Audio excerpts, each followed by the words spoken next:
It is 1 o'clock. Good afternoon. I'm Lucas Panzica. Several transactions made by the Titans on Tuesday ahead of Sunday's road game at the New England Patriots, including waiving running back Adrian Peterson and signing running back Dontrell Hilliard to the active roster. Titans also released wide receiver and a local product, Chris Rowland, from the practice squad and signed Hendersonville native and NFL veteran wideout Golden Tate to the practice squad. Wide receiver Marcus Johnson and corner Chris Jackson were placed on IR. Also, this coming down from just a few minutes ago, the Titans have placed backup quarterback Logan Woodside on the reserve COVID list. Kevin Hogan is currently the team's practice squad quarterback. College football playoff rankings came out Tuesday. Georgia still number 1. Ohio State passing Alabama for number 2. The tied in at 3rd, while Cincinnati moves up to the number 4 spot, still undefeated. Nashville Soccer Club propelled past Orlando City, 2 second-half goals to win 3-1 in the Eastern Conference first round. Hani Mukhtar continuing his MVP campaign with 2 goals, and Nashville will face Philadelphia Union on the road in the Eastern Conference semifinals. That game on Sunday with a 4:30 kickoff. For all your foundation repair and waterproofing needs, visit USSTN.com. Breaking news at once on your home for the Titans and Vols. This is 104.5 The Zone.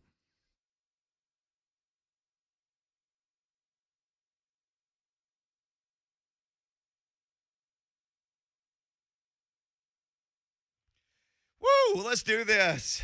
Man, does Wednesday before Thanksgiving have a name? Lucas, you're like a well-traveled guy. You speak multiple languages. Because Black Friday has a name. Is this like Wacky Wednesday or something, or Wonderful Wednesday? Not that I know of. It's just Wednesday.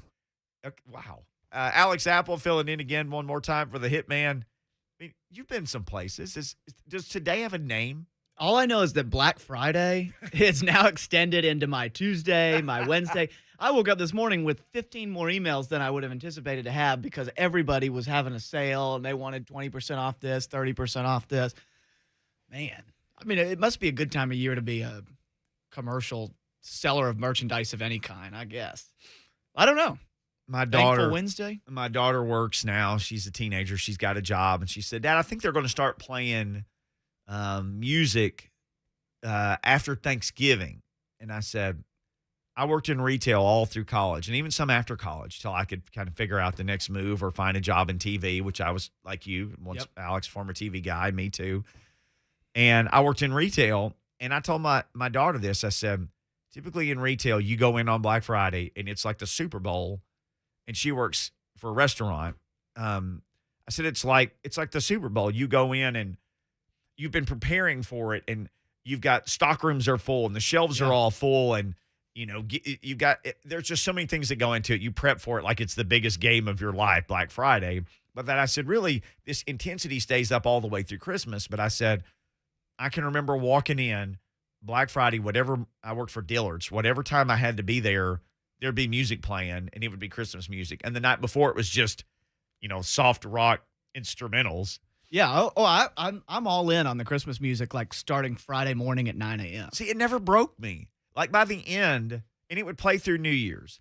I can remember standing like at my cash register or putting things in a case or folding whatever or putting jackets on hangers, and the guys around me going, please, dear Lord, let the radio break so I can stop hearing this music. And I'm like, I'm totally fine with it. It puts me in the spirit. I mean, I'm all about it. I mean, it's 1 month out of the year. I can live with that. I mean, maybe if you're working in a store for 8 hours, I guess. We've already got, we're going up to New England this weekend, going to see the Titans and Pats game. My wife is from New England, big Patriots fan. So is her family. My dad and her dad are going with us. And so we've already got the Christmas lights up on the house. They've actually been on the last 2 nights. That really wasn't the intention. But we had to get them up so that they would be ready when we came back, because normally the weekend after Thanksgiving we'll be gone, but that would be the time to put up Christmas lights at our house. I'll tell you what, though, I'm having and I brought this up to you before the show, and I got to just get it off my chest. Yep. This is making a lot of people mad. So Go ahead, triggered yep. by the Jonathan Taylor MVP talk. Yeah, I am a firm believer that a running back should have a chance to win. It is so ridiculous, the ebbs and the flows, and how the hype machine and the media gets tugged, right? I mean, I'm part of the media. I'm not here to bash that. But gets tugged in a direction because a guy scored 5 touchdowns. It'd be wonderful if, all right, who's done this before? Derek freaking Henry, who got no love. right? But he scores 5 touchdowns, and it came against the Bills. And so everybody was watching because it was the Bills game. Here's one. Get the Bills out of your freaking number 1 spot in your power rankings. They're terrible right now. And they are healthy, right? So how about that be the reaction as opposed to, oh, I can't believe a running back is doing this. I've been so bothered by that all day. I've honestly gotten off of Twitter. But I'm doing the Frank Costanza Serenity now. It's Thanksgiving. I'm here to talk about what I'm thankful for. But I had to get that off my chest. It doesn't make any sense. Help me make sense of that, Mickey. I don't understand it. I can't do it either because we've already seen a guy do everything that he's done and do it better. And it's like they're even national, and I get it. National media people, you want clicks, you want eyeballs on stories, you want those things. So sometimes there's a motive behind what they do. But it's like Derrick Henry never happened. That's the part that I have a problem with. I said this earlier this week. Derrick Henry's still tied for the league lead in touches. He hasn't played in 3 weeks. It took Jonathan Taylor, 2 weeks to pass Derrick Henry after he wasn't playing to pass him in the rushing race. And the thing from, other fan bases is, well, if Nick Chubb had that many carries, well, Nick Chubb doesn't play a lot. He gets hurt. Well, now Derrick Henry got hurt, but that was always Titans' argument back was, part of what makes him who he is his durability. Now he's got a broken bone in his foot, Derrick Henry. But the fact that so many people are acting like this is some astronomical thing, when go back and put any stretch that Derrick Henry has had over the same number of games, and it's more of everything, I don't get it either. All due respect to Jonathan Taylor, he didn't break off a bunch of 60-yarders. No. He had the ball inside the 5 enough times to score 5 times. The Bills were that bad. The Bills looked horrible. He's a good running back. You didn't hear any of that either. It's like the Bills have quietly fallen to 5th in the power rankings, 1 spot out of there. I don't care what the power rankings are. I really don't. Yeah. Because they don't mean anything. The Titans keep winning. That will all take care of itself. But you don't even hear I'll tell you what, the Titans give up 5 touchdowns to a guy. You're in every context of talking about the Titans, you will hear about that moving forward. I'm sorry. I had to get it off my chest. And we're objective. I'm not a bitter guy. I know. That's making me pissed off. And it's our job to be objective. Like one guy called in one night after the post-game show to Dice and Blaine and he goes, y'all ain't even mad. Y'all ain't even mad. It was when it was a game they lost. Maybe it was the Jets game. Y'all ain't even mad. We said, it's not our job to be mad. Yeah, it is. You're Titans fans. It's like, I'm mad at the idea of it. Yes. You could insert, if Adrian Peterson ran for 200,000 yards on the Vikings last year, it would be ridiculous. Yes, it is. It's all been done. Yes, it has. It has. If you listened to the show yesterday, you might have heard the name Golden Tate a lot. Wink, wink. And today, Golden Tate is on the Titans. As they usually do, right after 3 o'clock, they released this epic announcement of 13 roster moves. One of them was that Golden Tate was added to the practice squad. I saw John Glenn. John Glennon is the ultimate roster spot adder, upper, subtractor. He immediately came up with there are 52 spots. That leaves a spot for Golden Tate. I saw that tweet earlier today, JG. But I love getting on my Twitter too. Like one thing happens. Logan Woodside was placed on the COVID reserve list earlier today, and I get 7 tweets in a row. It all says the exact same thing. Well, sure. It's when you love it. When you follow a team, you get that kind That's of right. thing. So Logan Woodside is on the COVID list. That happened today. Kevin Hogan is a practice squad quarterback. He's the only other quarterback that they have in any capacity. So it's Kevin Hogan. Now, we don't know. They can't say, does Logan Woodside have it? Was he around somebody who had it? We don't know any of that stuff. So just watch over the next couple of days, and you'll know a whole lot more. Because if he's got it, then he's not going to be around. If he was a close contact and he's vaccinated, as Alex sat down earlier, and he said, it could be that he could test his way out of it or however that would work. So just watch that situation.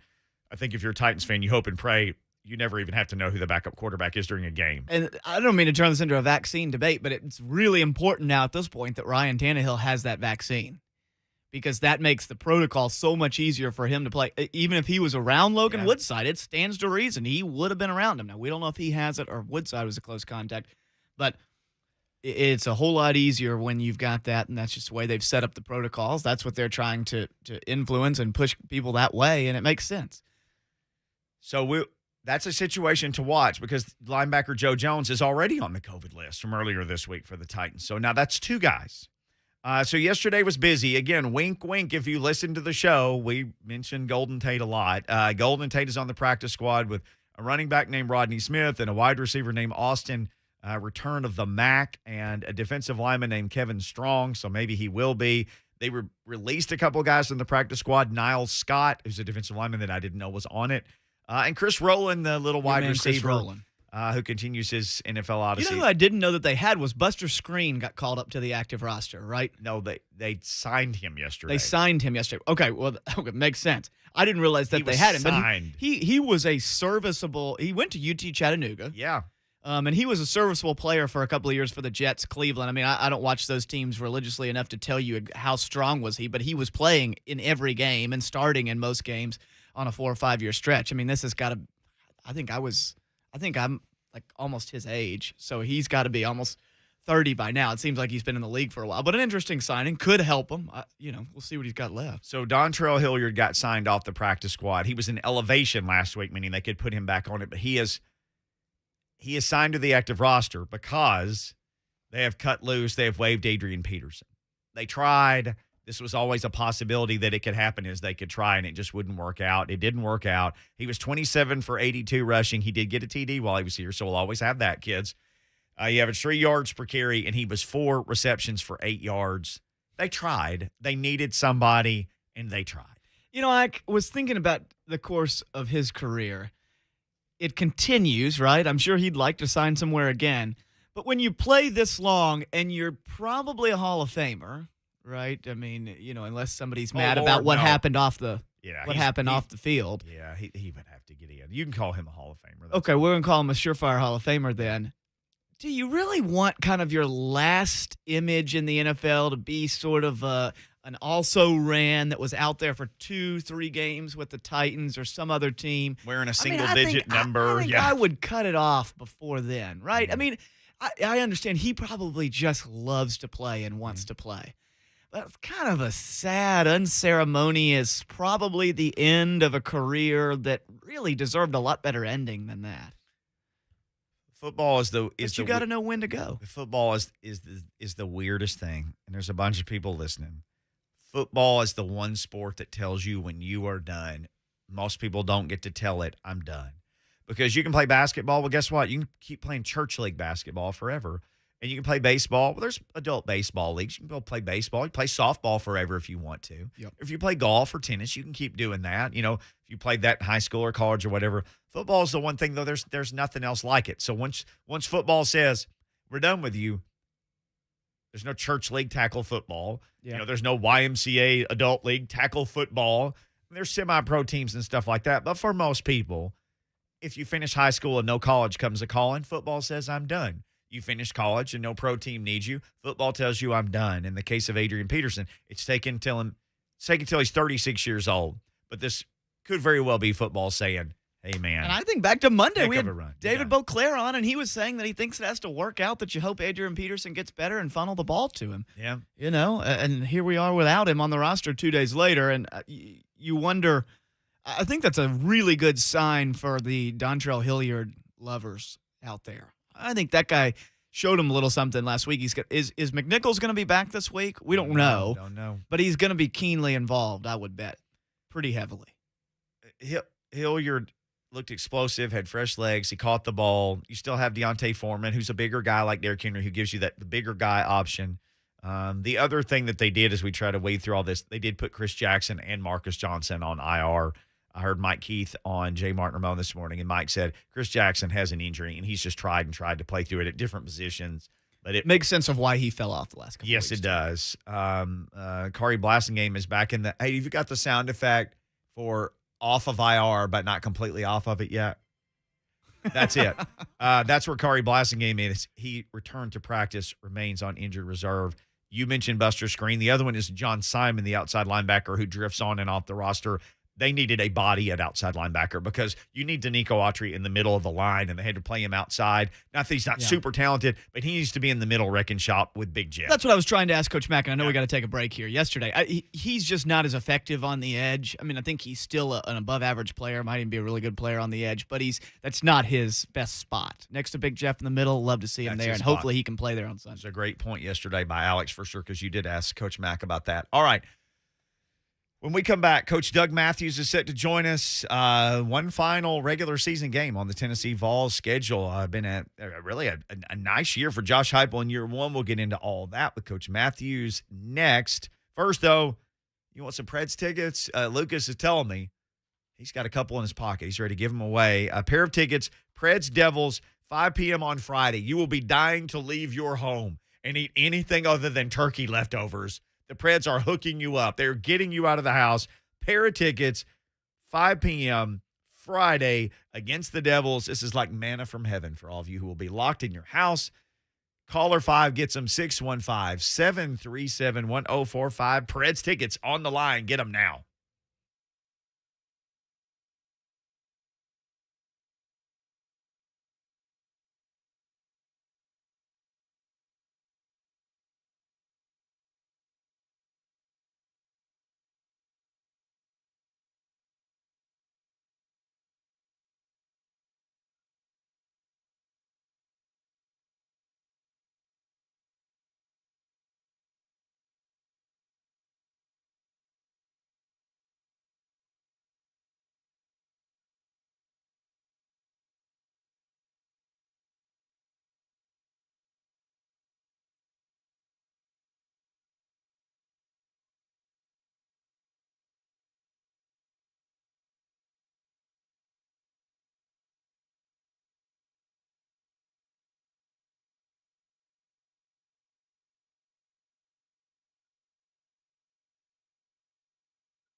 Blaine and Mickey, 1045 The Zone. Happy Thanksgiving Eve to each and every one of you. Travel safe out there. Enjoy your time with your friends and your family.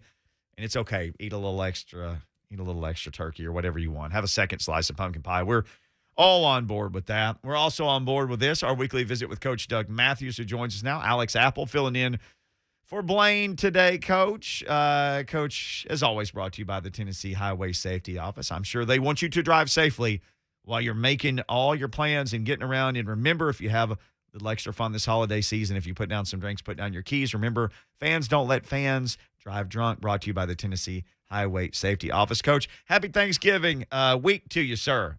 Same to you. Always a great time of year, kind of indicative of a couple of things. First, of course, a day to give thanks, but also normally this is the time that the season ends for almost all the college football teams, at least the regular season. So be a big rivalry weekend all around the country this weekend.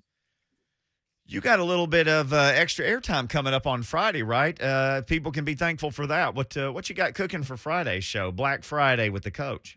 Yeah, I'm doing the 9 to 11 Friday show. Now we'll run in conjunction with the Saturday show. I'll still do that Saturday and Sunday, but been kind of planning this for a while. Get a little special from 9 to 11. Going to have Todd Berry on, who's the executive director of the American Football Coach Association. We're gonna get into not so much ball games, but in this 2 hours, we're going to be talking about what's happening with the NCAA, the way it's being really rebuilt, starting almost from ground up. Going to talk a little bit about name, image, likeness. Going to talk about the 12-team playoff, how that is affecting college football. Bobby Proctor will join me. He's a favorite of folks who've listened to the show over the years, and he's going to discuss with me what Texas and Oklahoma coming into this league going to be. Longtime Oklahoma coach, also coached at Vanderbilt, also coached at Tennessee for a while. And then Kippy Brown. I'm going to have Kippy Brown on to kind of catch up with Kippy. Kippy's moved down to Sarasota, Florida, but get his thoughts on this college football season. So talk a little bit about games, but we're going to really dig into what's happening within the NCAA, within college football, what all the name, image, likeness, what the ramifications of that appear to be with some people who certainly know all about it. It's funny, Coach Doug Mathews, our guest. Coach, when all that was happening, they were columnists writing this was the death of college athletics, and people were acting like this black cloud was moving over the sport, and it would never be the same. And I've watched games every Saturday and Tuesday and Thursday. I watch them all, Coach, and it was still college football. It didn't look any different, even if a kid was, getting paid for his tweets or getting free pizza or something. Yeah, and other than just a few of the maybe higher profile players, you don't even know much about it. There's quite a few of them that are getting something, whether it be the Cookie Monster up in Knoxville or yeah. But you don't hear a whole lot about it. That's probably the way it's going to be for a while. I think it will ramp up maybe later somewhat. But we should have seen this coming. I think most people did. When you are having athletic departments now that are closing in on $200 million budgets. And once Oklahoma and Texas gets here, most of the Southeastern Conference teams will be well over $150 million just in athletic budgets alone. When you have coaches that are getting 10-year contracts for $90, $100 million, some of that is going to trickle down to the players. I think it should. It's going to have to be some regulation in there, but I think they'll kind of play that as it goes. That's one reason why, guys, that the NCAA itself, the association itself, needed to really kind of go away and come back in a different form, because they were unable, they had 4, 5, 6 years in all this to really kind of get their ducks in a row. They did not. So that's kind of where we are right now. But, you got to adapt and adjust and adapt. And that's what coaches are going to have to do. And but it's clear the direction that we're headed in now. Sure is. Coach Doug Mathews, our guest. Again, Tennessee Highway Safety Office making it possible right here on this Wednesday before Thanksgiving. Coach Alex Apple here. Good to be on with you again. I want you to kind of set the expectation for this weekend for us a little bit. Tennessee, a 30-plus point favorite, is usually something that's reserved for the Alabamas and Georgias of the world when you're playing a conference game. A pretty good compliment to how Tennessee's playing. But they should beat Vanderbilt. Certainly, if they don't, that would be a big stubbing of the toe to end off Heupel's first season. But when you have been in around enough locker rooms to say when you're going into a game like this where you're heavy favorites, you define success how? And what will you be watching this weekend against Vanderbilt? Well, I know what the coaches are going to be saying is I was fortunate enough to be on some teams that were on the plus side of that. And then I was unfortunate enough to be on some teams that were on the negative side of that. But certainly what Coach Heupel is going to be talking about is just simply, I don't think he'll bring up the rivalry much at all, maybe a little bit. But I think he'll really be talking about what they've done a very good job of this year. It's really playing good football in almost every single game. They have not been sloppy. I think last week was a good example of that. No turnovers, very few penalties. I think he's just going to continue that. I think that's what he has kind of instilled in this team, the fact that let's go out and play hard. Let's play our game. If things go wrong, let's hang in there and fight. They've done that. I anticipate they'll do that again this week. It's different for Vanderbilt. Both these coaches are first-year coaches. Coach Lee, of course, of Vanderbilt, but he's taken over Coach Heupel didn't have a great situation, but it was significantly better than Vanderbilt. Vanderbilt, talent-wise, just simply is not anywhere close to really any team in this conference. I asked, are they rebuilding? I said, well, I don't think they're rebuilding. I think they're building. It's really not a rebuilding process, but I do think they've done some good things here at the end. They went with Mike Wright at quarterback. I don't know that he's a better quarterback than Seals. I wouldn't say that, but he's a different type. And with all the pressure that they've been getting, they needed a quarterback who can get out and run, and he's done that. I think their passing game last few games has picked up pretty significantly, but they'll be challenged in this game because I think Tennessee will play really well, and Tennessee is almost every single ball game has come out offensively and really been able to dominate the first quarter, and I think that's probably what we're probably going to see. But you never know in these types of games. But being in Knoxville, Tennessee playing the way they are, the limitations that Vanderbilt has, I think this game is set up for Tennessee to win relatively easily. I think one of the things that's maybe most encouraging about the situation from a total outsider's perspective is that all of the players are ending this year feeling like the atmosphere is great. They're loving being on Rocky Top. They're thankful to be at Tennessee. Aside from just his style of play, what is the one thing, intangible thing that Josh Heupel has done that's really changed the atmosphere and the culture up there? Because you just didn't hear people saying that. Not with Jeremy Pruitt at the end, and really not with Butch Jones for a lot of the time. Alex, I talked about that with Coach Heupel a couple of different times, and he didn't exactly say this, but this is what came across to me. He was a junior college player, started out a small school, Weber State, went to a junior college, and then was fortunate enough to get an opportunity to go to the University of Oklahoma. And I really believe that the atmosphere that he has tried to create up there and has created, quite frankly, is the one that Bob Stoops had at Oklahoma, where it's not all about chewing a guy out, getting on him every time he makes a mistake. It's more of a fun, I would say, type atmosphere. I've watched Coach Heupel in ball games every opportunity I can. You don't see him chewing guys out. He gets his point across, and I think players enjoy that. And you can tell they're having fun by their comments and by the way they're playing. They're having fun playing, and I put that all on the head football coach and this staff that he's put together. He's made it very plain to this staff that what he expects, and I think that's carried over, and that's why they're in a good position right now. Listen, recruiting is going to go well. If you are a quarterback or a receiver anywhere in the country and Tennessee's talking to you, you're certainly going to look. So he's got a lot of things going right now, and both on the field and off the field, and all those are positives.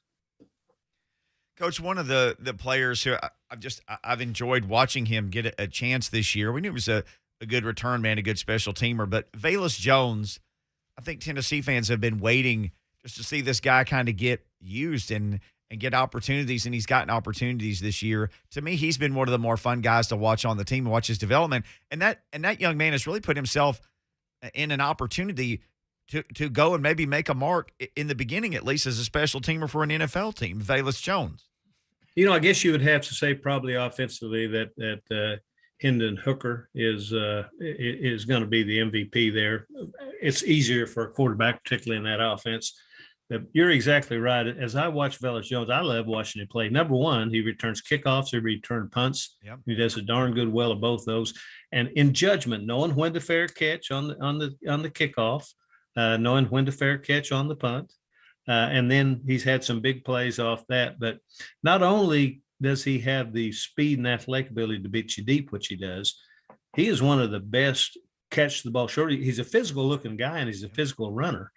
And he takes short passes and turns them into long passes. And a play happened last week that really kind of showed me what type of player he is. On an interception, he came back and made a tackle and stripped the ball on the guy that intercepted it. Now, believe me, I've been around a few wide receivers that wouldn't have bothered to do that, but he's a clearly, I don't know how vocal a team leader is, but he is clearly a team leader. And if you'll notice, I bet when it's all said and done, there's not an offensive player other than quarterback that has as many snaps as he does, because he's on all the kicking teams also. Coach Doug Mathews, our guest here on Blaine and Mickey. Coach, and I'm wondering, too, as there's going to be a lot of analysis of Josh Heupel's recruiting in the next 3-4 months, right? And he's had a successful first season by a lot of measures on Rocky Top. But I wonder now how much, and college coaches will differ on this, a lot of people look at, when I see a hole in my roster, I'm going to go get it off the guy that transferred from Michigan State, or the guy that transferred from Georgia Tech that I know has a college-ready body. I've seen him do it in some capacity before, as opposed to having to go to, Knoxville Catholic High School and pick up the 3-4-star receiver that they've got over there. I mean, there's not a ton of commits in Tennessee's class right now is ranked 9th in the SEC and 24/7. A lot of people would say it could be better. But I'm wondering if you're just now at the point in the football recruiting world where you hold a lot of spots to plug those with transfers when the time comes. I mean, do you have a good read on how they approach that now? Well, Tennessee's got kind of a unique situation because of the recruiting infractions. In all likelihood, there is going to be some type of scholarship reduction now. 2, 4, 8, 10, I don't think it'd be. It can't get any lower than it was this year, right, Coach? They only got 70 scholarship guys. They do. They do. Now, they were helped out a little bit this year because they had the COVID seniors, and they had, I think, 9 or 10 of those. But right now, he's setting at 14 or 15 high school. Don't think you'll see many more of those added unless it's a really great player. But they are locked into last year, this year, but last year getting the players. Next year, his first 3 years there, he's pretty much locked into getting somewhere between 7, 8, and 10 transfers. I mean, that's the way this team is made up right now, because not a whole lot of freshmen came in last year. And there's several positions, linebacker, offensive line, defensive line in particular, that he's going to have to hit that transfer portal. Knows that. I think they know exactly where they're going. I talked to a university coach this past week. I think Tuesday of this week, 75 players hit the transfer portal, and probably by now, by the end of this week, there's going to be 100 that just are coming out just this last week. So there's going to be a lot of players there. One of the things that, the quarterback position, we got 2 quarterbacks. Both of them could come back. Both of them could leave. Yeah. Both of them could, one of them could, one of them couldn't. So depending on what happens with those 2 quarterbacks, he may be in the market for a transfer quarterback also. But without question, they will be big players this year and next year, as they were this past year in the transfer portal. They're going to have to be because of the makeup of the scholarships on this team. And you brought up the transfers, or rather the ability to go pro. When I look at the case for Cedric Tillman and Hendon Hooker to go pro, they're going to get a draft grade. They're going to know kind of where they sit. Well, I would imagine there's a big allure to coming back and trying to add that. Now, Hendon Hooker is getting quite old. I don't know how much NFL teams are going to factor that in. He's already 24 years old, I believe. But wouldn't you think there's a big allure to maybe give it one more run in Knoxville? Well, there is, but also there's that allure for both of them and other players too. Alontae Taylor's a young man that could come back. There's only like 5 or 6 kids on this team that do not have the ability to come back. Now, that doesn't mean they will, but because of the COVID year, that affects everybody. Alontae Taylor, my understanding, has agreed to play in one of the All-Star games. Well, obviously, that means that he probably won't be coming back. I don't know if that's official yet or not. Don't know if it's right or not. But no, both those young men, very easily could leave. And both of them could stay, but that's kind of the way every college team sees right now. Once you're there 3 years, you're eligible for the draft. Hooker, as we know, was not originally signed with Tennessee. He was a Virginia Tech player. He's a transfer youngster anyway. But the good thing is, Coach Heupel will probably already has a good idea. Certainly, after this ball game, we'll sit down and talk with every one of those young men and kind of map out some type of path on that. And Hendon Hooker's 23, but he will be 24 in January. Okay, there you go. Coach, on the way out. One thing about Hooker that's going to help him, his mom and dad. His dad as a player, and he got 2 parents there that I've heard great things about. They'll all sit down as a family. So this will be something. I'm sure they've already talked about it, but it'll be a family decision. Obviously, the young man's going to make the decision when it's all said and done. But he's got some good people there talking to him. And from everything I know about Coach Heupel, I think Coach Heupel is going to be very honest with him and say, "Listen, I think you need to go. Don't want you to, but I think you need to go." And I think he'll have that same feeling with all of the young men. That's one thing they like about him. I think he doesn't treat them like just players. He treats them like young men, and I think, as best he can, treat him like if they were his son, what they would do. You can't always do that, but I think that's one of the things he tries to do. Coach, we got about a minute left. I'm just curious to get your thoughts. Senior day, when I worked in college athletics in every sport, that was so tough for me when I was on staff and working, because you get so attached to those young people and what great, amazing people they are and overachievers and all those things. But how did you help manage emotions of yourself and your staff and your players on such an emotionally charged day as senior day? Well, it's always a great day because, number one, and let's just talk about it, Tennessee. I'm sure it's this way almost everywhere else. The fans make it a special day. And you have the parents there who have gone through so much, many of them traveling long distances to see their son play. I believe that every senior, and I think I'm 100% sure on this. I've been assured on this.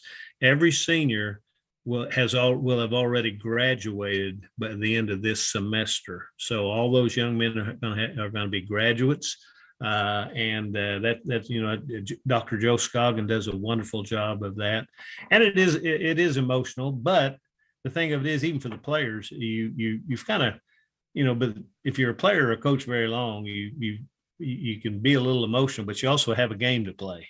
And certainly no senior wants to lose a ball game, the last one they're going to be playing in Neyland. So I would anticipate that. I think Tennessee will play really well. I really do. I think they'll play well. They're relatively healthy. And I think Vanderbilt will probably play hard. I just don't think Vanderbilt has as the old saying goes, I'm paraphrasing a little bit, has enough rear end to kick rear end, if you know what I mean. Coach, thank you. So you will be on Friday, right, 9 to 11 here on The Zone. And then people always know you from Football Saturday and Big Orange Sunday as well. Thank you for the time today, Coach, and can't wait to try to catch some of that Friday show. You bet. Take care. Happy Thanksgiving, Coach. Yes, sir. Happy Thanksgiving. Coach Doug Mathews. Love having him on. We do it every week, Tennessee Highway Safety Office. All right, the Titans made 13 transactions literally yesterday alone. What's it like to try to be the quarterback of a team when you're just constantly meeting new teammates? Ryan Tannehill weighs in on that next.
Blaine and Mickey 104.5 The Zone. Happy Thanksgiving Eve to you.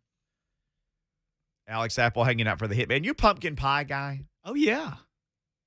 That's what people either love that or hate it. People either think it's just the devil's, toe jam, Apple or they family think it's Thanksgiving's tonight. I can't wait. Oh, you got tonight? You're going to break it off. I'm getting out of here. I'm going to Walmart to buy trash bags, and then I'm getting over there. Don't mess with Alex Apple. He's got a big weekend plan. Titans made 13 transactions yesterday. Again, if you'd listened to the show, you might have had an inkling that Golden Tate would be one of them. They also waived the Hall of Famer Adrian Peterson. Not really a surprise. They continue to bring guys in. As Buster Screen is now on the team, who's a longtime NFL veteran cornerback.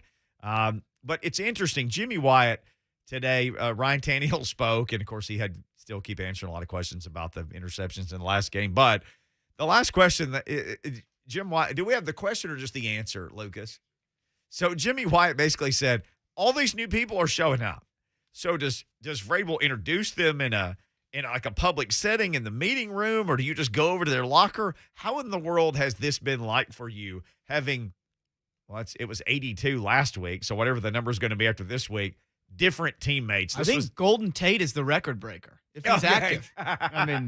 I think that's actually true. So this was the Titans quarterback. We're all marveling at what they're doing. Think about being the quarterback, the leader of this team. This is what Ryan Tannehill said. Yeah, it's been wild. I feel like we always have a little bit of turnover, but this year it's been heavy. I think yesterday in the team meeting when he introduced the new guys, I don't remember how many. It was probably like 6 or 7 guys, and so you're trying to look around and match a name with a face and remember it, and then go up to these guys and introduce yourself and welcome them to the team.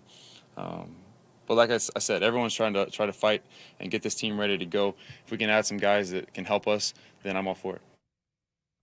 That's the Titans quarterback. You're trying to put a name with a face and win games in the NFL, the highest level of football. And you're trying to remember, okay, is this guy, is that Buster? Is that him? I remember seeing him on. This is what you're trying to win with right now. There's got to be a couple lockers in that locker room that's had 5-6 guys in it already this year. There have to be. And with all the guys on IR and with a 16-man practice squad, if you ever, if you've been in an NFL locker room, for the longest time, there were 53 people on the team. And then there were 10 people on the practice squad. I think the number was 10. Well, now there's 16 people on the practice squad. And thank God for it. And the IR guys don't just go away. The ones on 3-week IR, at minimum 3, they can all come back. So they're engaged. And you used to couldn't go on IR. Well, yeah, if you were going to come back. You were done for the season. Right. If you got put on IR, then it was like what the one guy could return, which people were wearing Buck Rising out about that with Malcolm Butler. I hope they never change these rules. I hope they never change the current rules. I hope they keep the practice squad big because that's more jobs for more guys. I hope they keep the deal where you can bring guys up and put them back down without waiving them, because you used to have to waive a guy off of your roster to get him back on the practice squad, and you don't have to do that with a handful of guys this year. You can protect guys. I love these current rules. I think the roster even needs to be bigger now that it's 17 games, and they're going to add an 18th game at some point. I think the roster should be added to. But it is interesting to hear the quarterback of an NFL team say that. Like, yeah, here it was a handful more guys today. What do you say? It was a pretty big number of guys, and, Mike introduced them, and I'm trying to put their name with their face. But I don't know what's going to happen. Somebody tweeted this today, like what the magic number is for the Titans, because the Colts are, they've suddenly got the greatest running back since Jim Brown, and they're the greatest MVP. team in the NFL since, just picked the greatest team in NFL history, and it just seems like it's never going to stop. As somebody pointed out, the Titans would have to go 3-3 the rest of the way, and the Colts would have to go 5-1 or 6-0, I think, even at this point, to pass them. Oh yeah, they'd have to win one game better, so it'd be 3-3 or 6-0. They'd have to win an extra game because the Titans have the tiebreaker over them. Right, because 3-3 would put the Titans at 11-6. 6-0 for the Colts, right, would get you to 12 games. It's the only way they can do it. They cannot lose. So I know, you want the number one seed and you want all these things to happen. But if you look at this team and the health of this team, and Bud Dupree's out and Julio's out, they're on IR, and there's a bye week next week. Nobody wants to lose. Nobody wants to lose 2 games in a row, and nobody's conceding that. But you don't have to do a whole lot of work left to win the South. With all these injuries, it's a miracle that they're 8-3 right now. It's an absolute miracle. Mike Vrabel has pulled off one of the greatest coaching jobs, at least through this point of a season. No Isn't it? question. The season's not over. We don't know what's going to happen, but it's been pretty amazing up until now. And even if you don't like Vrabel, if you don't believe that, you need to believe that because they're about to break the record of number of guys who've played in a game for a team. And the quarterback is saying, yeah, this week it was 4 or 5 more guys I had to meet. So you're winning games that way. Sure, they ran out of gas, it looked like, against the Texans last week. Nobody knows what's going to happen on Sunday. I think they'll play hard. They always do. Vrabel does his best coaching when their backs are against the wall. But if they can somehow just hold the boat in the water and wait till after that bye week, it could get really interesting for this team. Let's say, and I'm not even talking about Derrick Henry. We don't know. Bud Dupree gets well. AJ gets healthy. Julio Jones gets healthy. Oh, don't tempt us now. But what if all that started to happen? But you're right.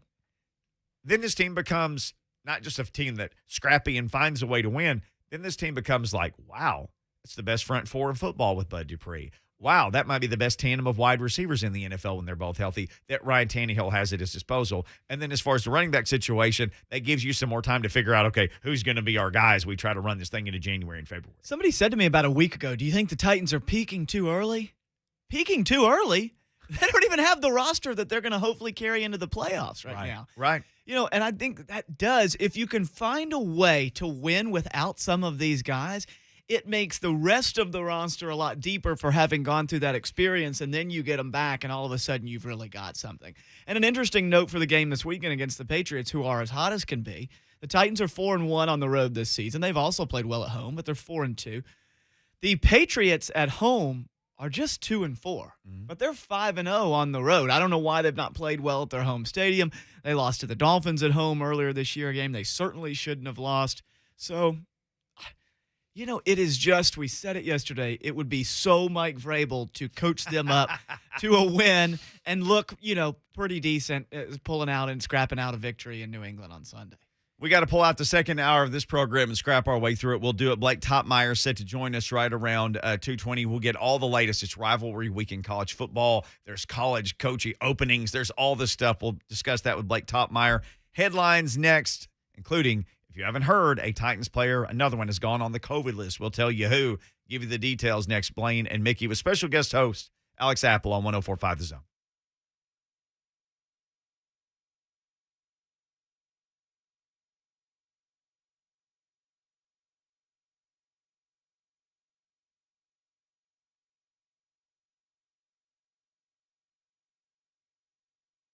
This Thanksgiving, be thankful for free bets. That's right. DraftKings Sportsbook, an official sports betting partner of the NFL, has a Turkey Day no-brainer. New customers can bet just $1 on any Thanksgiving NFL game and win $100 in free bets if either team scores a point. All DraftKings customers can also get in on new same-game parlay offer that's sweeter than grandma's pumpkin pie. For the Thanksgiving games, all customers get a risk-free bet up to $25 if your same-game parlay doesn't win. Download the DraftKings Sportsbook app and use code WGFX. Bet just $1 on any Thanksgiving NFL game and win $100 in free bets if either team scores a point. That's code WGFX this Thanksgiving at DraftKings Sportsbook. Must be 21 or older and present in Tennessee to bet. Restrictions apply. See DraftKings.com/sportsbook for details. And if you or someone you know has a gambling problem and wants help, call or text the Tennessee Red Line at 1-800-889-9789.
It is 2:01. Good afternoon. I'm Lucas Panzica. The Titans have placed backup quarterback Logan Woodside on the reserve COVID list. Kevin Hogan is the team's practice squad quarterback at the moment. This comes the day after several transactions were made on Tuesday, including waiving running back Adrian Peterson and signing running back Dontrell Hilliard. The Titans also waived Chris Rowland from the practice squad and picked up Hendersonville native and NFL veteran wideout Golden Tate. Marcus Johnson and corner Chris Jackson were placed on IR.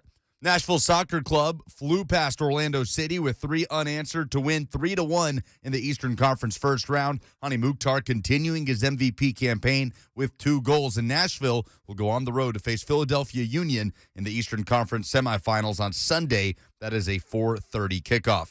College football playoff rankings came out on Tuesday. Georgia at 1, Ohio State passing Alabama at number 2. The Tide in at 3rd, while Cincinnati cracks the top 4 at number 4, the first group of 5 team to do so in the playoff era.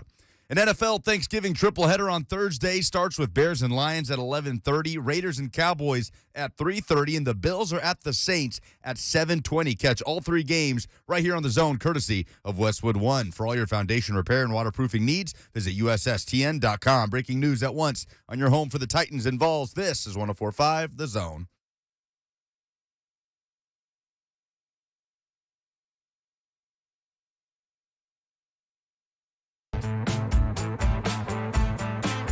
Blaine and Mickey, 104.5 The Zone. Happy Thanksgiving Eve to each and every one of you. We are truly thankful for you, especially if you're listening to the show. My gosh, we're like extra thankful, really, like double thankful. I picture a lot of people sitting around the living room right now. Yes. The radio's on in the center of the room. They're telling stories about the one time they met the famed Mickey Ryan. The turkey's in the oven. Disappointment that was for those people. Our Thanksgiving tradition, Blaine and Mickey. What a terrible day. That's the voice of Alex Apple. He's filling in for the hitman. Somebody asked me, I was at the grocery store or something. They were like, this Alex guy that fills in with you, how did that start? I said, I have no idea. They said, well, you have good chemistry. But I said, I have no idea. We never worked with each other. I used to do some freelance stuff at Fox. You worked at Fox, but it wasn't at the same time. And you brought this up in the break. There was a particular news story, and we kept having you on, like, because you were a news reporter at Fox. There was a couple of them. One was like the financing of the soccer stadium. Yes. And what a cluster that was. Although that sucker's about ready. By the way, I think the other was just COVID-related stuff. And whether they were going to have fans at the Titans games and stuff like that. Lucas Panzica. I mean, we're talking about playoffs and can the Preds make it and what are the Titans. Hey, man, somebody's winning postseason games in this town. Were you there last night? I was, yeah. Let's get our Nashville SC report from Lucas Panzica. By the way, the goal by Mukhtar that tied the game in the beginning, oh, my Lord. What a laser that was off the foot of that man. He's an MVP candidate, a real MVP candidate. I mean, this team has a finalist for goalkeeper of the year, which has already been given. He did not win, but he finished in the top 3. Joe Willis did. A finalist for MLS Defender of the Year, which Walker Zimmerman is looking to go back-to-back. He won it last year. Yeah. And a finalist for the MVP. If that performance from last night carries into Philadelphia and moving forward, this team's contending for an MLS Cup championship. All this time, we've been playing in these parades. And I don't know the MLS well enough. Is an expansion team doing that unprecedented, kind of like the Golden Knights were in the NHL? Absolutely. I mean, Atlanta United did it a couple of years into their existence. Yeah. They had an incredible base of resources to get them started and spent some big money on some star players. Nashville hasn't really done that. Nashville is kind of built from the ground up, so to speak, more of a foundational way to manufacture a successful team. But what they've done the first 2 years in MLS, you could argue is the best in MLS history when it comes to expansion franchises because it's sustainable the way that they're building this thing. And they had a fantastic run last year. It was unbelievable. Eastern Conference semifinal last year where they lost to the eventual champion Columbus in extra time. And so now they're in that same spot last year in the Eastern Conference semifinals. They're on the road in Philly Sunday. And you mentioned the financing of the soccer stadium. They announced on Monday that thing's going to open up May 1st, a month ahead of schedule in 2022. We should all be in the street celebrating. Most stadiums are a terrible investment and time commitment to get built, and this thing is actually ahead of schedule.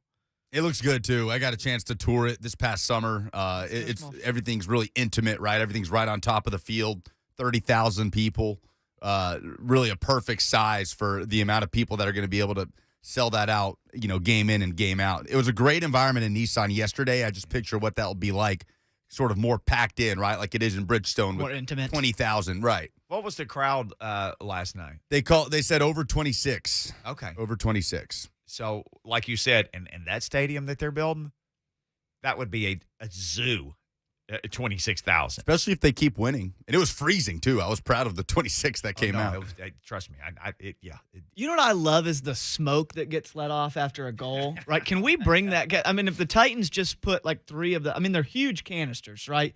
But somebody actually somebody breaks the top off and sets it off, right? I guess so. Can I, if I up and bring one of those and blew smoke to the next Canister Titans of game, smoke. am I going to get thrown out of the? I mean, that looks awesome. That's once pretty it goes routine off. in Europe. You can bring flares into a stadium. Yeah, I don't think something tells me you don't clear the metal detector. Yeah, I don't know about here. Maybe it's just wink, wink. Somebody's going to get in with a couple of those at a soccer game. But I actually wrote on my note, let Lucas brag on Nashville SC, because I wanted to make sure we talked about that. Our show's quick. It's a couple of hours. We play the hits. We do a lot of football and a lot of football talk, but you can't ignore what those guys are doing. And, the Preds have had the fantastic run in 2017 where, honestly, if they hadn't been so injured and if the refs, I don't want to get into that. I still say Ryan Johansson, they'd have won the Stanley Cup final. I believe that too. And Kevin Fiala, who broke his femur, he broke the bone that you only break in car accidents. They were playing. Seriously, look it up. I have friends who are doctors. Yeah, it's really bad. It's amazing he's still, playing at a high level. And those human beings were walking around after the compartment syndrome for Johansson, and like they got off the plane and both walked off the plane with a broken femur, and his leg could have been removed. Those people are not human. So 2017, we thought maybe it's the parade year. The Titans, 99, that surprised everybody. 2000, 2008. Heck, they played for an opportunity to go to the Super Bowl a couple years ago. You watch the soccer ball be bouncing down Broadway in a parade with these guys before anybody else. I mean, they are, like you said, Lucas, they are building something amazing and so quickly, but you use the S word, sustainable. Yeah. They've built something quickly that they can sustain. It's pretty amazing. Whether or not you're a soccer fan, you just have to appreciate what the individuals in that building and the players that they picked, how quickly they've come together to do what they're doing. Gary Smith, their manager, won MLS Cup with Colorado back in 2010, I believe. So he's got that experience, and he's been here since the beginning. He was coaching that team when they were playing in the Sounds ballpark in USL a couple of years ago. I remember. Look, 4:30, a hour and a half after the Titans wrap up in New England, for a trip to the conference finals on the line in the Where Eastern is that Conference. game? They're in Philadelphia Union at 4:30 It's Sunday. be, their season goes on forever. It's like the NASCAR season. It basically mirrors it. Yeah, basically it seems March like it goes the whole year. through November, essentially, yeah. Think about that. Just how mentally taxing, physically taxing. And then you got international breaks in between, right? Well, a guy like Walker Zimmerman has basically become a fixture in the U.S. national team, so he's having to go over and play Mexico and El Salvador when everybody else gets a week and a half off during an international break. Then he has to come back to play playoff soccer. Well, shout out to those guys. We'd be remiss, and I would be remiss running point guard here to not mention what they are doing and to congratulate them. And if you're a fan of them, hey, man, shout out. Just enjoy the ride. Keep enjoying it. This from Jim Wyatt a couple of minutes ago while we were doing our Let Lucas Brag on Nashville SC in parentheses segment. Jim Wyatt not spotted in practice today. A.J. Brown. Ryan Tannehill. No. Okay, that's good because there's a COVID thing. Okay. Right? You were making a face like you were about to kick my puppy. Logan Woodside is on the COVID list. We teased that. Logan Woodside, the backup quarterback, added to the COVID list. He's the second Titans player this week to go on it, along with linebacker Joe Jones, already on it. So the Titans have one other quarterback besides Ryan Tannehill. It's Kevin Hogan of the Hogan family. There's your 90s TV reference. He is on the practice squad. Here's who wasn't spotted, so this is good news for Ryan Tannehill. He did a media availability, so that was good news for now. I'm going to knock on wood. A.J. Brown not seen in the open portion of practice. Nate Davis, again, not seen in the open portion of practice. Jeremy McNichols, which Dontrell Hilliard kind of gives you a little relief Maybe there. you say okay on that one. Okay. Rashawn Evans, David Long, Harold Landry, Oh. Tier Tart, And Ola Daney, So now we need to do the same thing we did yesterday with the receivers, figure out who's going to play defensive line. we're going to have to figure out a lot of things. Oh, John Lord. Simon might be playing his former team on Sunday. John Simon's about to get 50 reps on Sunday. They're telling him to get hydrated. Get your fill of Naquan Jones. Hey, too. man, we're going to have an oxygen tank handy. Drink all the Gatorade you can squeeze into your body between now and then, John Simon. But remind me, and if this just escaped me, maybe you know, Lucas, what is David Long's injury? It was a hamstring, right? But he's not been put on the IR, which tells you that I would have thought this is a week that he would be back. He I mean, left maybe the they give him Rams Wednesday game. off. I can tell you it is. Otherwise, just hamstring. put him on IR. So Nate Davis was concussion. I'm looking at some reports from last week. Nate Davis was concussion. Chris Jackson was foot. He missed the game. He's on IR. David Long, hamstring. Jeremy McNichols was concussion. Rashawn Evans, ankle. Harold Landry, hamstring. Those were Tierre Tart was a groin. And Blaine is our groin expert. No one knows groins like Blaine, but he's not here to break down Tierre. Can we call him and get him on the line real quick? I mean, if David Long doesn't play this week, then he should have been on IR. You could have at least gotten a roster spot out of that. This would be the third game that he's missed. So it would stand to reason that he would be a guy that you'd expect back this week. And the same could be said for Rashawn Evans. He missed the last 2 weeks. I mean, that makes – if you don't get put on – because the IR is so short-term now, it's 3 weeks. If you don't get put on it, that means that they think you're going to miss 1 or 2 games, That's not what it means. 3. Yeah. So, I mean, it's just a Wednesday report. We got a couple more days of practice. You know, you don't lose your head over it, but you'd like to see those What's guys get back the out old there. song, wishing and hoping and praying? I mean, that's basically what they're doing at this point, just for healthy bodies. Yeah. So Jim- I'm sure there's a couple times, and that's a great point because Alex is right. You can go on IR for just 3 weeks, like with Julio, with Bud Dupree. We're going to put you on IR, and I think with both of theirs, it would coincide with the bye week, so that gives both of them an extra week the way it worked out. For Julio, it was 3 weeks and the bye week when he was put on. Maybe not for Bud. He was a week late. Right. Bud Dupree would be back. You're right, because Bud Dupree was a week later, so Julio gets 3 in the bye. 3 and a bye. So I think at some point it's like, let's just do everything we can maybe to get David back in 2 weeks. Let's just do everything we can because I mean, So you can, but you it's can just either such a skeleton crew. Right you can now. either get them back, or you don't. They don't play this week, and then you've given them a full month. It'd be the same as Julio. So that's Which the is a calculus reason- going on right now. But that's a reason for optimism. Or you Think just who all say you you can can get play back. this week, and then you got 2 weeks off again. There you go. Here's the good news: Jack Rabbit and Jeff Swaim return. That's right, baby. So Silver there you lining. go, kids. Happy Thanksgiving. Silver lining. When we come back, Blake Toppmeyer. This is a huge week, a huge weekend for college football. We'll discuss it all with Blake Toppmeyer next. Blaine and Mickey's special guest, Alex Apple, sitting in right here on Thanksgiving Turkey Eve.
Blaine and Mickey 1045 The Zone. By the way, Lucas, you can go ahead and stop this music. I'm anti-Van Hagar. Thanksgiving is going perfectly. It's a beautiful Wednesday outside. Just go ahead and just throw this out. Okay, I had a Mickey Greta is Van in. Fleet song lined up. I liked him. I agree. Audio crapped out on us, so I had to throw this in last second. Blake Toppmeyer, I'm sorry we're bringing you in with Van Hagar. I hope this hasn't just cast a pall over the entire segment here. Usually it's 90s rock that introduces my segments on the various radio hits I do. I don't know what the theory is behind that, but I usually like it. It's usually good stuff. That was quite a change of pace, though, here. Yes, and a bad one. I'm just anti-Van Hagar. We don't have enough time for me to go into all the reasons for that, but it is a Wednesday before Thanksgiving. This is, and Blake, at B. Toppmeyer on Twitter, SEC coverage for USA Today. Let me ask you this.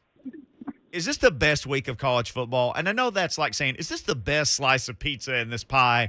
Is this, the best day of your vacation at the beach? But I'll ask you, in such a great sport, is this the greatest week of all?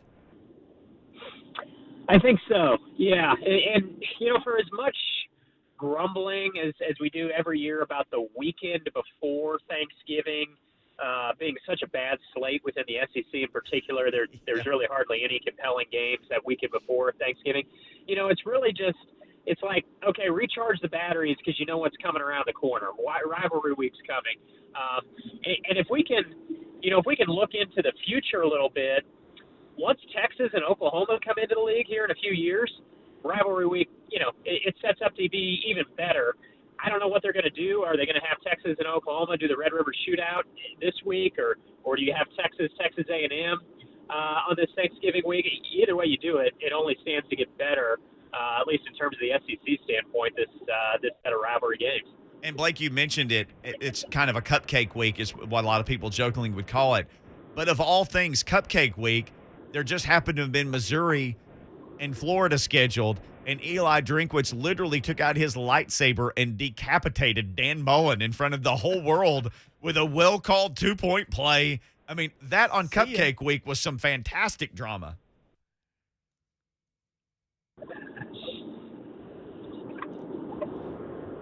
Blake, you guys got me? Yes, sir. We lost you just a second there. Okay, sorry. The Missouri-Florida game was a sneaky good one last weekend, and Dan Mullen just went out with a whimper for a guy who's built his career being offensive minded.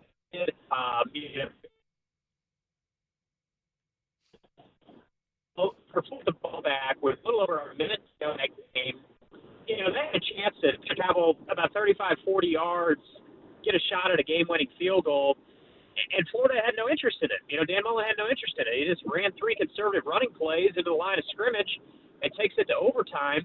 And he really created a scenario where Florida's defense was on the field with a chance to win the game. And that's not what you would expect Dan Mullen to do. You would expect an offensive-minded coach like that to give his offense a chance to win the game.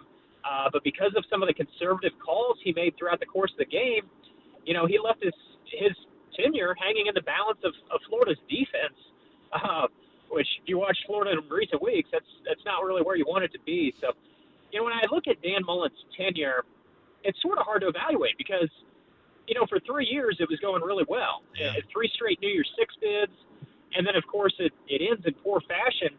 And I just think that's college football in 2021. Like in the old days, I think you could really evaluate a coach's tenure and say, well, this was a good coaching tenure or this was a bad coaching tenure. For Dan Mullen, I think it was a good coaching tenure that ultimately went bad. You remember the good times and move on, I guess, if you're a Florida fan. And I think the difference is now, Blake and I had written this in my notes earlier this week, there's so much money because of TV that teams can just buy out. If they instantly start to feel like something is a mistake, it's not like the old days where you're like, well, we got to give it a couple more years before we can get this off the books. There's so much money now because of TV for the big schools. It's like, yeah, it's not working. Let's just go get $12 million out of petty cash and let's move on. It's funny. A couple weeks ago, I was talking with our columnist in Knoxville at the Knoxville News Sentinel, John Adams, and John was saying, well, can Florida really fire Dan Mullen? Doesn't he have a huge buyout? And I said, no, it's not that big. It's $12 million. And then we both kind of laughed like, $12 million is not that big anymore. Like a couple of years ago, John's point would have been accurate. Like, yeah, you can't fire Dan Mullen and pay him a $12 million buyout. Now I'm sitting there saying, like, yeah, it's not that big of a buyout. It's $12 million. Of course, this is on the heels of Auburn paying Gus Malzahn $21.5 million last year to fire a guy who'd had 8 straight winning seasons at Auburn, never had a losing season at Auburn. They paid him over $21 million to go away. So after seeing that, yeah, $12 million feels like it's nothing. And these athletic directors, they act like they're playing with monopoly money. And I guess in some ways they are. And the money's flowing in, and it only stands to flow in more. What it really does, though, is it kind of puts a bad taste in your mouth. You know, last year, the pandemic, these athletic departments were issuing pay cuts. They were issuing, layoffs. They were cutting sports. Not all athletic departments, but you saw a lot of athletic departments do that. And it's really kind of, they're talking out of two sides of the mouth here. What was it, hard times last year, or do you have enough money, to be paying these guys $12 million, for a guy who went to 3 straight New Year's Six bowl games? Now, I'm not saying Florida was wrong to fire Dan Mullen. I think the fan base has soured to the point where it's really, really hard to come back from that situation. So I'm not saying they were wrong to move along, but it's like you can't have it both ways here. And so it is interesting to see these athletic departments flush this money just like it's like I said, like it's monopoly money. Blake Toppmeyer, our guest, covers the SEC for USA Today, hanging out with me, and Alex Apple filling in for the Hitman today, Blake. Hey, Blake, thanks for coming on with us. I'm a TCU guy. I went there. I got to throw a little shade at Texas and Oklahoma since you brought it up. You can get into Darrell K. Royal Stadium for the Texas-Kansas State game for $3 on Vivid Seats right now if you want to go. And I'll tell you what, this is a good segue into my question. I'm looking forward to Oklahoma joining the SEC so they can lose 3 or 4 times and we don't have to act like they should be in the playoff every year. But I want to know, do you think Cincinnati should be in the top 4 right now, and would you put them in if you were the committee? Yeah, I mean, right now I think we could have a good debate, I guess, between Cincinnati and Michigan. I think in the end it really doesn't matter, right? It's going to play out on the field between Michigan and Ohio State. If Michigan wins out, they're in. If Ohio State wins out, they're in. I think for Cincinnati, I don't see a world in which they don't get in at this point.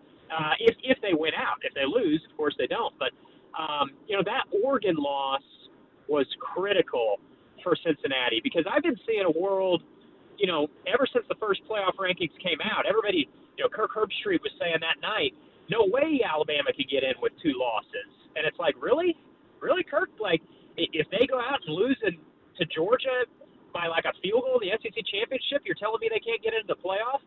But now Cincinnati doesn't have to worry about Alabama. Heck, Alabama could get into the playoff with 2 losses, and it doesn't matter. Cincinnati can still get in as long as they win out. With Cincinnati, I think all the gripes with them before kind of fell on deaf ears with me. The fact of the matter is, they played one really good team in Notre Dame on the road. I give them credit for winning that game, but I did not feel like, they were really being jobbed by the committee or cheated by the committee in previous rankings. But things took care of themselves on the field. Oregon lost. We saw some of these other teams beat up on each other. And now Cincinnati's in this scenario where all they have to do is win out.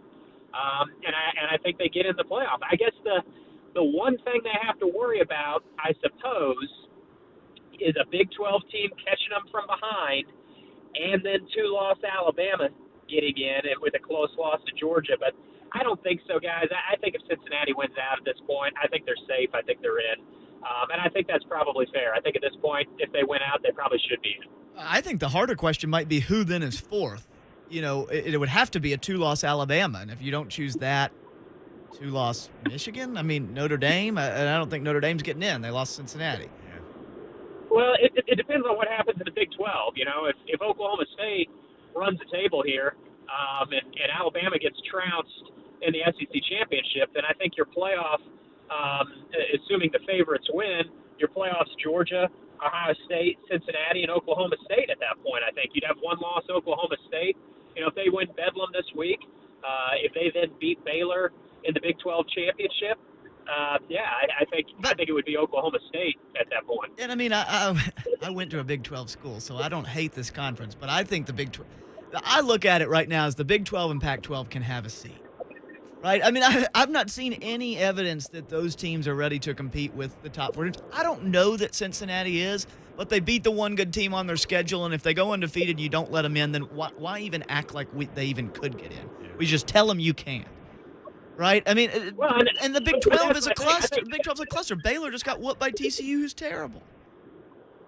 But what I'm saying is I think Cincinnati's in regardless. I think, we're the teams that if they win out, they're in are Georgia, Ohio State, or Michigan, whichever one of those two wins out, and Cincinnati. I think those 3 are in, and then we're left looking at that number 4 spot. If Bama gets trounced by Georgia, they're not putting Bama in. So you need a 4th, and at that point, you're debating between the Big 12 or Notre Dame. And are they really going to put Notre Dame in ahead of the Big 12 champion when Notre Dame gets to – Hey, not to interrupt you, I think at that point, let's just have Georgia and Ohio State play for the national championship, and we can all save our money and our time. In many ways, guys, maybe the BCS had it right. I think the playoff era is more entertaining, and it only stands to get more entertaining when it goes to 12 teams, presuming that happens. But, in many ways, when the BCS era was here, we didn't like that computers voted, or a lot of fans didn't like that computers were so involved, but there aren't many years where we can look back on it with a straight face and say that the BCS didn't get it right. I mean, most times the BCS in the end, they got it right. Blake Toppmeyer, our guest covering the SEC for USA Today. So I want to ask you about the Florida and the LSU jobs, but I want to frame it this way involving Billy Napier. Everybody remembers what it was like to be in high school, and like a new girl would come to your school and she would walk through the lunchroom, and maybe you think, my gosh, should I ask her out or not? And you're just not sure. But then as soon as someone else asks her out, then you think, oh my gosh, this is the greatest girl in the world. I should have asked her. What was I thinking? Oh my gosh. Is LSU going to new girl in school or get new girl in schooled by Florida with Billy Napier? Yeah, I think LSU's problem when it comes to Billy Napier is perhaps what you're alluding to there. I think they waited too long. They had him on the back burner, as a back burner candidate. From the outside looking in, that's what it seems. And now is Florida going to swoop in, and steal Billy Napier out from under their nose? It is a tough situation with Billy Napier when it comes to LSU because in some ways you would think that LSU should have more reason than anybody to hire Billy Napier. Like he's doing a fantastic job an hour away from their campus. Like if anybody should know about what the job that Billy Napier's done in 4 seasons at Louisiana, it's LSU. However, LSU thinks it has this superiority over UL, which it does. I mean, it's the big bad SEC school, right? And so I think there's probably at least a portion of the decision makers, the power brokers involved there at LSU, that says like, are we really gonna hire the guy from the little old school down the road there, Lafayette? They'll refuse to call it University of Louisiana, which is what those folks want to be called. They don't even want to call them UL. They stick the Lafayette on there. So they're really gonna swallow their pride and say, yeah, actually the best coach is the one an hour down the road. I think that's an interesting scenario there with LSU. And not only that, you have someone in Scott Woodward who's used to hitting home runs with his hires. He's hired Chris Peterson at Washington. He's hired Jimbo Fisher at Texas A&M. He just hired Kim Mulkey in women's basketball away from Baylor.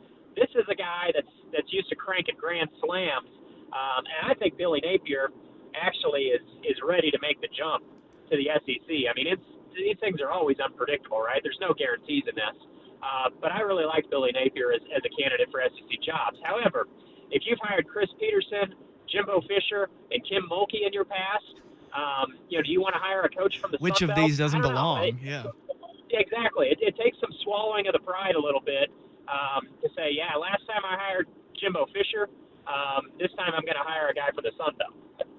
Yeah, but if that rascal does go to Florida and 10 years from now is still there, they got new girl in schooled because Florida was the first to ask him out and not LSU. And then they get to watch those two, go to college and then get married with each other. And Well, Mickey and I were talking about this. I, as a TCU guy, I know that TCU tried to make the offer, and the LSU job was out there before TCU. So if you're kind of playing, looking ahead or trying to connect these dots, Napier didn't take the TCU job, but expressed keen interest until what changed? The Florida job came open. My money's on him going to Florida. But you're going to cover the Egg Bowl this weekend, right? Yeah. I'm excited to watch that as much as I have been in years. I don't only want to know what you think of the game, but I want to know how many more Leach-Kiffin matchups you think we'll get. Oh, boy. I wrote about that this week because as long as those guys are on the sidelines, I mean, that really elevates what I think is a really good rivalry anyway. But it's a rivalry that's so important to the state of Mississippi. But on the national stage, the Egg Bowl doesn't move the needle as much as it probably should. But as long as Kiffin and Leach are there, it really, elevates this rivalry up a couple rungs. But, when it comes to Leach, this is a guy he's not been a job hopper throughout his career. He stayed at Texas Tech for 11 seasons.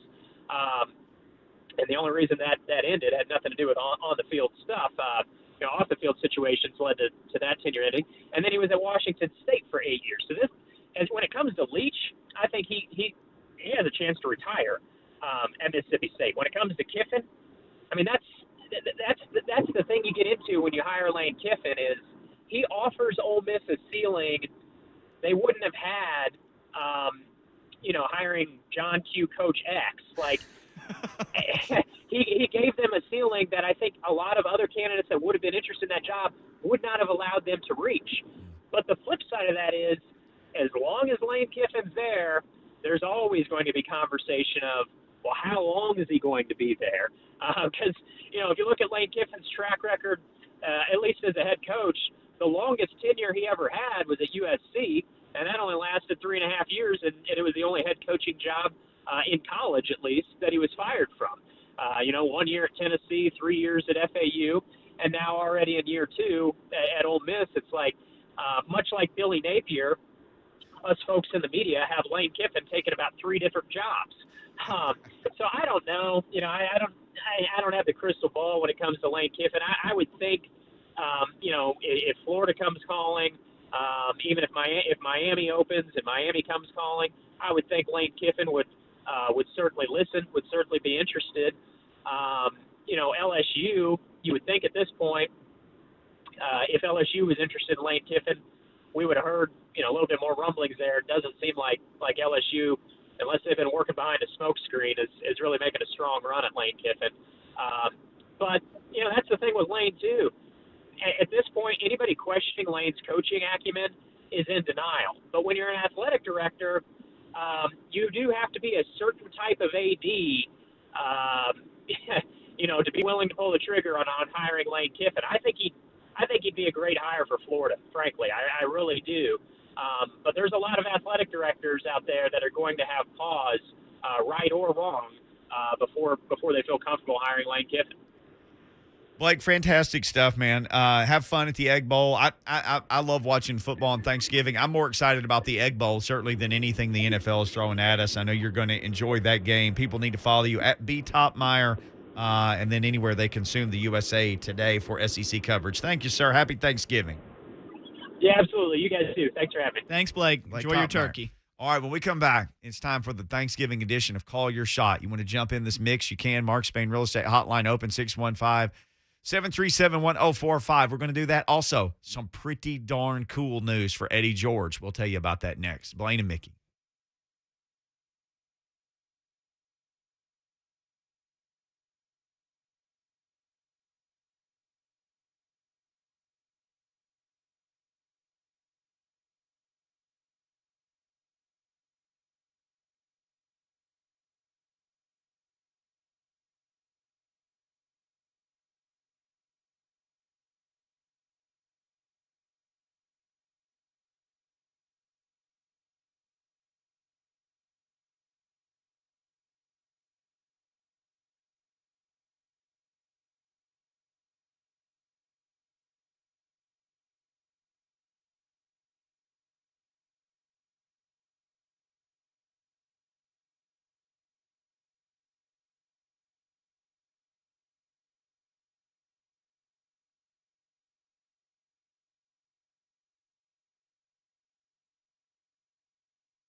Blaine and Mickey, Wednesday before Thanksgiving, Thanksgiving Eve.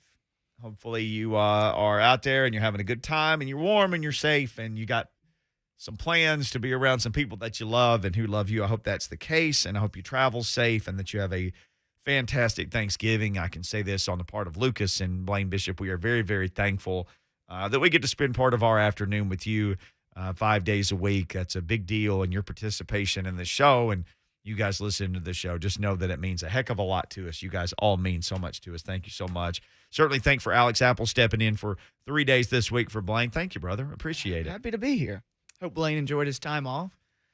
Ball State won last night. I actually need to text him. They are bowl eligible. Was he at the game? I think he was. I'm not sure. Oh, Muncie, Indiana. His son is now at Ball State. Chase is a fantastic young man and love him, and they're just a great bunch of people. And so it's a cool thing. So they'll get to experience a bowl game, and it's a neat thing. They played for the conference championship last year. So still good to make a bowl game this year. So congratulations to Ball State. They get to have that opportunity. So congrats to Blaine and his son and their family. We call our shot on Friday, but since there is no Friday edition, we will call our shot today. But I did want to do this. The class of 2022 modern era player semifinalist for the Pro Football Hall of Fame is out. Eddie George is on that list. Eddie George on the list. There's a bunch, Eric Allen and Jared Allen and Ricky Waters and Reggie Wayne and Patrick Willis and Darren. The late, great Sam Mills. It's always just fantastic to read these names because if you love football, you have memories and you can think of great plays made by all these men and just the amazing things that they've done. So for Titans fans, it is so cool to see Eddie George on that list. So I'm sure Eddie's busy trying to coach up his Tigers right now. But Eddie, if you're listening or even if you're not, congratulations. That is such a big deal. A great honor just to be on it. Just to be on the semifinalist list, to get that far along. And it was so cool to see he and Steve be honored by the Titans and go in the Ring of Honor. And then this year, Floyd and Jeff Fisher, Amy Adams Strunk, as Coach Mack has said so many times so eloquently, she continues to hit all the right notes for this team and this franchise. So this is another cool honor for Eddie, and we can only hope that he continues through this process because we saw him carry the ball here many times and have a fantastic career for some great Tennessee Titans teams and the Houston Oilers before that, and the Tennessee Oilers. Was a Heisman Trophy winner and a fantastic player. So congratulations to Eddie George. All right, time to call our shot. I see Lucas he's locked and loaded. He's in his shot delivering position. We do this every week courtesy of our friends at Chattanooga Whiskey. This segment brought to you by Chattanooga Whiskey, available at your favorite retail store. Drink Chattanooga Whiskey. Enjoy responsibly. Maybe you'll enjoy some over this. It long is holiday. excellent, by the way. Okay. Free shout out, Chattanooga Okay. Whiskey. Absolutely a fan here. Let's go. Lucas Panzica, time to call your shot. My shot is that the Titans break an NFL record on Sunday. 82 players have suited up for the Titans in 2021. Okay. Too shy, right? Too shy 84, of tying the NFL record. Yes, sir. My shot is that the Titans have 3 new faces in the mix, whether it's Screen or Golden Tate or Austin Mack or the defensive lineman that they signed. One of the 13 transactions that they made yesterday. I think the Titans break that record and somehow do it while maintaining the number 1 seed in the AFC. So 3 new guys will play for the Titans. You heard it here first. That is the shot called by our own Lucas Panzica here on Thanksgiving Eve. Alex Apple, what say you? You know, I was really going back and forth. Do I really think, do I feel strongly enough the Titans will win to call that shot? Here's what I feel strongly about, and I know that as a competitor, it bothered him last week after his showing, throwing all those interceptions. I think Ryan Tannehill is going to go up there and play well. Whatever cast of characters he's got out there, it's going to really help if he has A.J. Brown, probably give this a lot better chance of coming through. Who did not practice today, But he didn't practice today, but it's only Wednesday, and, quite frankly, if he can not practice the rest of the season if he can play on Sundays. I think he's going to go up there. My shot is that Ryan Tannehill is going to account for 2 scores and not turn the ball over and give the Titans a chance. I mean, 2 scores is 14 points, you presume, against the defense that's only averaging 16 points a game. Yeah, thanks. Yeah. So, Yes, I just think that you're going to get a good version of Ryan Tannehill on Sunday. So I'm going to go 2 touchdowns, no interceptions. and that gives the Titans a chance to be in the game. I really think the defense didn't get enough talk this week for playing pretty well. They didn't create any turnovers or big plays. They're going to have to probably do that against New England to win.